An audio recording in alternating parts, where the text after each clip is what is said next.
back in the olden days, you'd stick a billboard up and then say, yeah, it did a job because we got X amount of sales. That's kind of back where we are now, but with a little bit more nuance, because you can say, right, well, if we plug all this data into a data warehouse, that can then kind of do the work for us with AI, but it's still not 100% accurate, but people still think it is.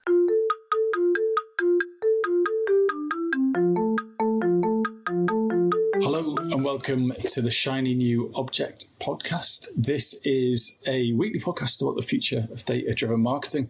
My name is Tom Ollerton. I'm the founder of Automated Creative, the creative effectiveness ad tech platform. And every week or so, I have the pleasure and the privilege of interviewing one of our industry's leaders. And this week is no different. Let me get your job title perfect, Matt. I'm on the phone with Matt. I'm on the phone. I'm on this Riverside thing with Matt Horne. What a treat. And Matt is the head of digital media at Newcastle University. Being a Northern lad myself, this is quite exciting on a variety of different levels. But Matt, for anyone who doesn't know who you are and what you do, could you give the audience a bit of background? Sure, yeah. Thanks for having us. My name's Matt, like you said, head of digital media at Newcastle University. I've been working in digital marketing for about 15 years now. I originally trained to be a radio producer, and then there were no jobs, so I stumbled into marketing, and here I am 15 years later running paid media and organic social at, I would like to say, the UK's best university. The rankings would say almost the best, but not quite in Oxford.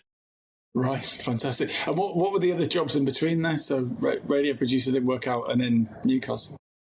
Ad producer. So I used to write and produce radio ads. In 2008 happened and nobody wanted radio ads. So I got a job at the job centre. And then I somehow became the district marketing manager for the Northeast at the job centre. And after that, I moved into further education. So I started working in marketing at a college. And then 12 years ago, I moved to Newcastle to start their organic social team and kind of just stuck around. Right. We have not had that career progression on this show before. Some pretty congratulations, man. Across that, I worked for the job centre in the North East, and that would have been quite trying at times. So I'm curious to know, across that career, what are the new beliefs or behaviour that's really improved your work life? Being open to opportunities, I think, because I started off very much thinking I was going to be the next Zane Lowe and I would have an amazing career on Radio 1. And there's still time, Matt. There's still time. There's still time. It probably wouldn't be Radio 1, probably 6 or maybe some random podcast now. But there you go. It didn't happen, so I had to kind of adapt and find another way to scratch my creative itch, and that turned out to be podcasting before it was popular. So, and then that opened up opportunities to get back into radio, and then opened up opportunities to do advertising. And it was just a case of, instead of being like, no, I never want to do that because that's not what I've got my eyes set on, I was just like, I'll give it a go, see what happens. And turns out, whether it's just fortuitous to me or whether it's just that kind of mindset, being open to trying something new and doing something new has expanded my skills and also led to what I'm quite happy in my career. So it's been quite enjoyable. And I've heard that thought echoed a few times in this podcast. And it's one I really believe in. But the sort of conundrum I'm coming across now at the age that I am is that when you're very young in your career, you can be like, yeah, I'll do that. Yeah, I'll run around and do it. And you say yes to all of these things, right? Because you just need to show that you're good at something somewhere and someone, hopefully pushes you in the right direction. But as you get a little bit older, it's like, well, I can't say yes to everything. So how do you balance getting the job done, fitting in around other commitments when you really can't just jump on every new thing that you see that's shiny and exciting? And I'm in a similar place. Like when I'm talking to people at the early starts of their careers, and they're like, "You got to hustle." I'm like, I'm too old and tired to hustle now. I can't. And if somebody asked me today, why don't you hustle? It's like, because I have hustled and I did a lot of stuff in my 20s, which meant I expanded my career options and then could home back in. Whereas now, if I was to do a big industry career change, I probably wouldn't be able to do that. I've got 2 small kids. I have a mortgage to pay. I have finite time. I like to sleep. So there's only so many in the hours of the day that you can hustle. And the one thing I've learned as I've progressed is you do it while you've got the energy, because you will burn out. And then you need to find that place where you're happily doing the thing you like to do. You're doing it to a level you're quite happy with. You've still got a little bit of ambition to go a bit further, but ultimately I'm not aiming to be a CEO. I don't have that kind of mentality to be like, I've got to be at the top. I'm just quite happy to be in a place where I get enough money to live and do something I enjoy. And by hustling, I've found that space. So you can't say that if you live in London. Do you know what I mean? Well, this is it. And that's why I don't live in London. My old flatmate, when we did a podcast together, he moved to London to chase the lights, and I stuck around in Newcastle. We both have quite very good careers, but neither of us work in radio. But we've gone that different way, and I have a lot less rent. So, and actually, I've got a mortgage because I can afford to buy a house. Yeah. So, because I always think that one of the questions on the list is, what advice would you give to someone? And I always think, like, if you are in that earlier stage of your career when you've got time and energy and you can exist without sleep and you don't have dependents, then you've got 2 extra days on everyone else. Right? Pretty much. Like if you can avoid your hangover, right, which is that. It's not always possible, but really, you get up at 6 on a Saturday, work till 10 at night, and do the same again on Sunday, and you got to fast forward your career like a bullet train compared to people who are just having a good time. But then it makes no sense to talk people out of having a good time, but it is possible at that stage. Yeah, I think it's at that stage it's finding the balance, because if it's your thing and you're really happy working really hard and doing nothing else but work, then crack on. But most people realize there is more to life than a job. Even if you enjoy the job, there's still other things to do. And when I was young, I was working. When I was at uni, I had 3 jobs plus my degree. And then when I moved out of uni and I was trying to get into radio, I had the day job that paid the bills. I then did freelance. I then did free work to get the skills and the experience I needed to try and get into the industry I wanted to get into. So yeah, it's putting those extra days you've got on other people to good use. And I think that would be my main advice to people getting started is, I work at a university. Degrees are very important. They provide you lots of things that not just the thing you study, you get lots of other experiences, but it's those other experiences that make you. So if you're not going to uni, do lots of things. Like, you can start your own podcast, you can start your own website, you can start your own advertising agency and just get hands on yourself and go to local businesses and say, hey, I'll run some ads for you. And then you build your client base from that, because you've got all this free time and you can test and learn. And then once you get in your 30s and your 40s, you've got that experience. And then you can either slot into a career and be like, well, I've got 10 years experience running adverts for local businesses over a portfolio of, I don't know, however many thousands of pounds, which then means you can go into a big brand and say, well, I've managed 50, 60K a month, so I'm ready for a big brand.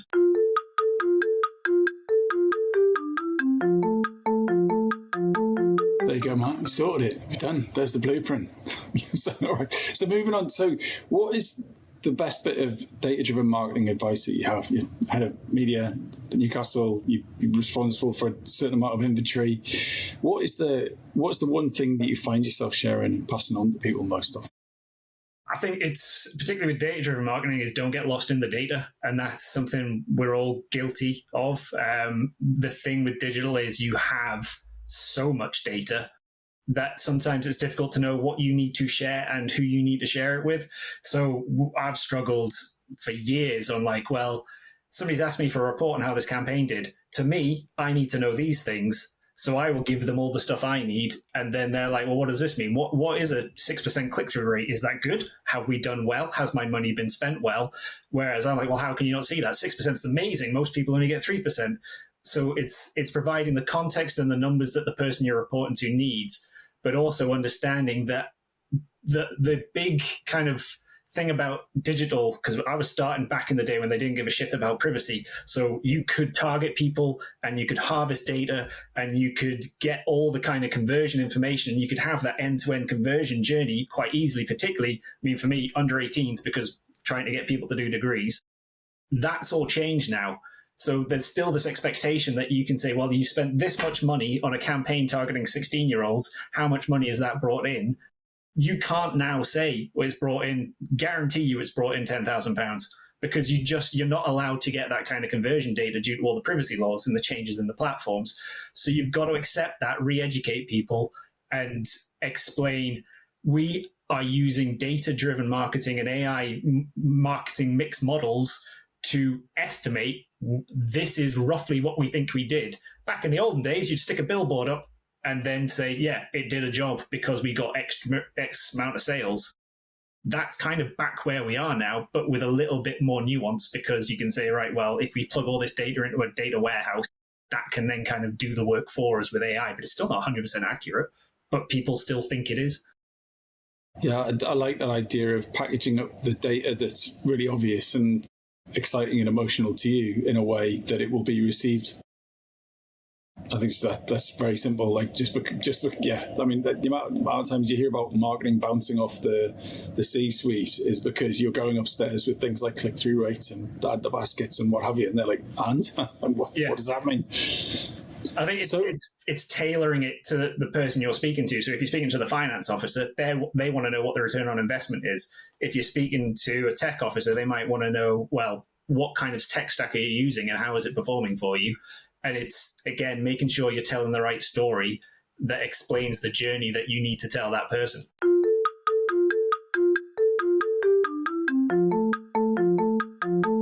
So we're now going to come on to your shiny new object, and we've done over 300 episodes of this podcast, and we've had some weird stuff. I think Rory Sutherland's was my pen or something, or a pen and a whiteboard. That was pretty out there. But yours is my skateboard. So Matt, bring it. Why is your skateboard the future of data-driven marketing? Well, I don't know if it's the future of data-driven marketing, but it's a mindset changer that's helped me. I mean, I was a very, very, very mediocre skater in my teens. It was the mid-90s, and I lived in rural. How old are you, Matt? I'm 43 this year. Right. I'm 48 this year, but I was skating in the 90s. Yeah. It's a very similar time, I'm sure. And there was no YouTube. You could get Thrasher Mag if you were lucky on import. There was no TV shows. So to learn how to skateboard, you literally just had to try it yourself. And I gave it a go, and I was like, yeah, I can do basic stuff, but then it kind of drifted away. Now, last year, I was like, I'm going to give it a go again and see what happens. Can you teach an old dog new tricks? Can I actually learn how to properly ollie? How can I learn to do all these things? Bought a skateboard. I started my old one from the 90s, and then I realized... What did you have? What board did you have? Just an old... it was a complete I bought back in Canada. A complete? So it was just a complete deck from the local skate shop. Got a new one from our local skate shop, Native Skate, up here. And then went out, started messing around. Because I work in digital marketing, obviously I opened up an Instagram channel to document my own journey, put it on TikTok. What is it? I just rate my skate. So... Right. It was also kind of an experiment to see, could I start a brand new Instagram channel while I was learning new stuff? And it turns out skateboarding is a good teacher at how to be determined, how to keep going, how to try new things, how to learn new things. And just, it's a mindset that isn't just about skateboarding. It's something you can take into the rest of your life, because you're like, right, well, you need to experiment to learn how to do something, but you also need to share stuff with other people, learn from other people. And overall, it's also helped me keep fit. Because rate my skate, all one word, or rate underscore my skate. There's an underscore in there somewhere. Right, okay. But yeah. There we go. Mate, 2,344 followers. Yeah, somehow. I don't know, because it's just a 42-year-old doing some seriously bad skateboarding, but people seem to like it. This is fantastic. Sorry, we're getting slightly... But yeah, it's all right. So it's forced you to learn something new, but also giving you something to get out and create your own content, to be a sort of, the spokesman of the 40-year-old learner skateboarder. Yeah, it turns out there's more of us. There's quite a lot of people in their 40s and 50s that are just picked up a board.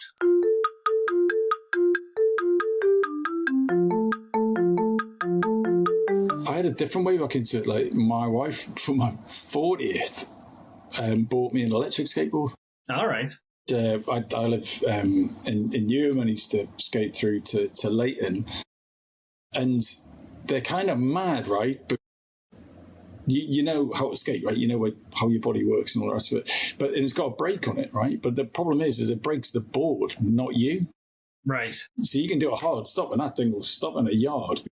You're a 6 foot geezer, like, you know, going at speed. So it's like, unlike an electric, like, what do you call them, like scooter or something, or a bike, you know, the machine and you are resisting the same thing. And I had an awful crash on one. It'd be really horrible. And my whole neck went yellow. It's a story for another time.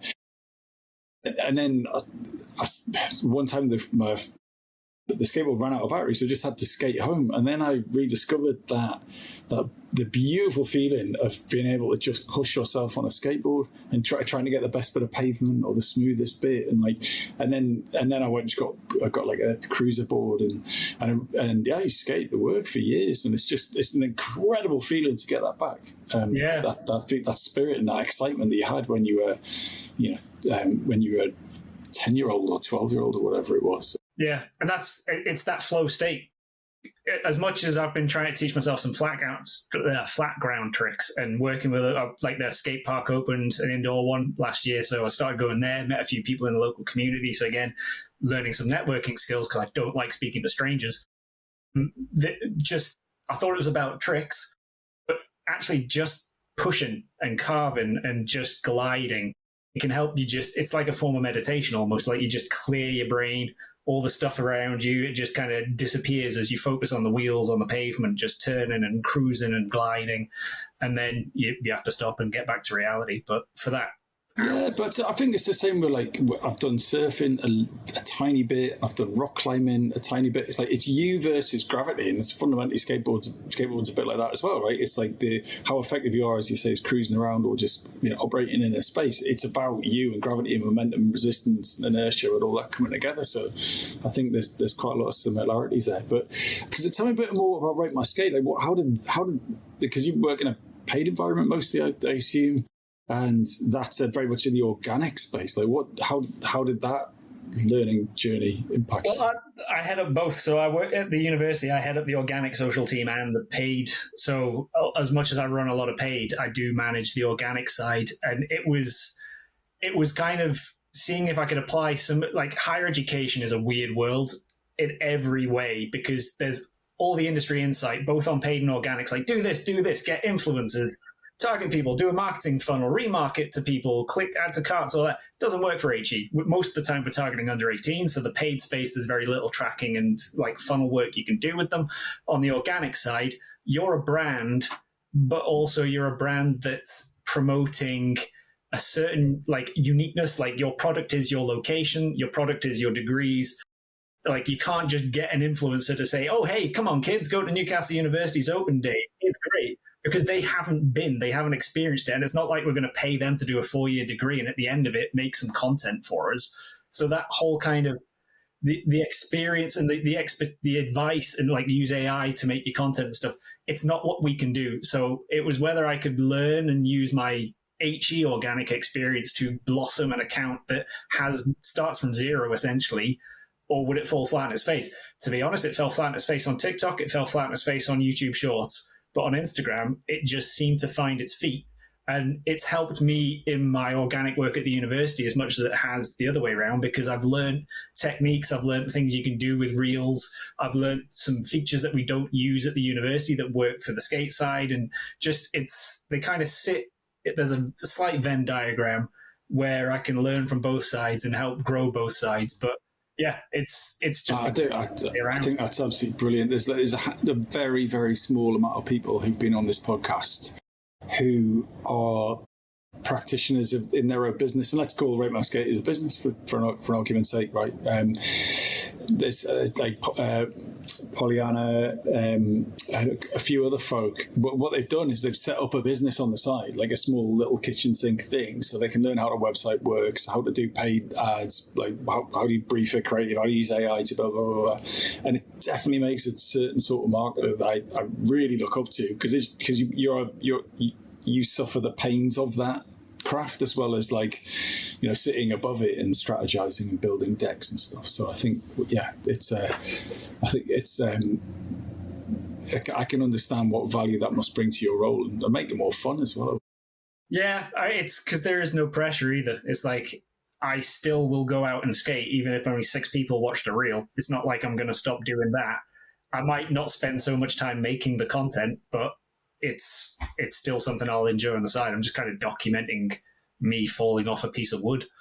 So maybe it's going to be have strong historical significance in 100 years' time. They'll be like, yeah, I mean, Internet Archive's already getting on that straight away, making sure it's kept for posterity because clearly I'll be the next Tony Hawk. Yeah.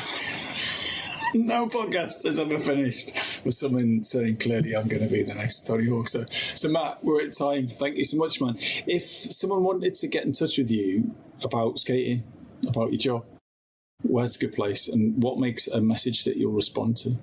LinkedIn's probably the easiest way, or email. There's two. LinkedIn, I will respond. If someone sends you an invite to connect on LinkedIn and doesn't add any kind of context and they just use the automated one, that's a red flag for me. But email, like matt@matthorne.co.uk is probably the easiest way. Skateboarding, maybe? That will lure you into a response. Don't feel I am in a position to give advice on skateboarding just yet. But if you do want to rate my skate on Instagram, you can find me there and you can look at me fall off. And brilliant. Matt, thank you so much for your time. No problem. Thanks for having me.